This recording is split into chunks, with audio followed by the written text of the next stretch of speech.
നമസ്കാരം. 2-3 ദിവസമായി വീഡിയോ ചെയ്തിട്ട്. വേറൊന്നും കൊണ്ടല്ല. നല്ല തിരക്കായിരുന്നു.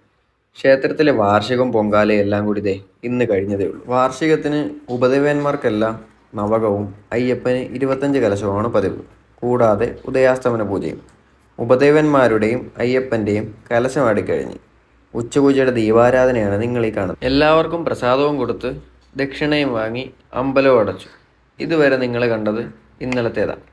ഇനി കാണുന്നത് ഇന്നത്തേത്. ഇന്നാണ് ക്ഷേത്രത്തിൽ പൊങ്കാല. കുംഭമാസത്തിലെ ഭരണിക്കാണ് ഇവിടെ പൊങ്കാല. ഇതും പറഞ്ഞിരുന്നപ്പോഴാണ് കാലാവസ്ഥ പണിയുന്നത്. പെട്ടെന്നൊരു മഴ. എല്ലാം വെള്ളത്തിലാകുമെന്നാണ് കരുതി. എന്തായാലും ഭഗവാൻ തുണച്ചു. സൂര്യൻ ചേട്ടൻ വന്നിട്ടുണ്ട്. അങ്ങനെ ഭദ്രദീപവും കൊളുത്തി പൊങ്കാലയെടുപ്പും കത്തിച്ച് ബാക്കി പരിപാടികൾ തുടങ്ങി. കല്യാണരാമൻ സിനിമയിൽ സലീമേട്ടൻ പറയുന്നത് പോലെ പിന്നെല്ലാം ഷടപടേ ഷടപടേ എന്നായിരുന്നു.